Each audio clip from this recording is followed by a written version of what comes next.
மலர்கள் மலர்ந்தது எனக்கு மதுரசம் அருந்தட்டுமா விடுகின்ற வரையில் முடிகின்ற வரையில் கவிதைகள் எழுதட்டுமா முத்தம் என்ற கடலில்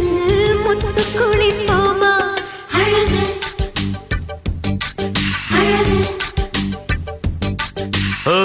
நீ நடந்தால் நடையழகு அழகு நெருங்கி வரும் இடையழகு அழகு வேலெறியும் விழியழகு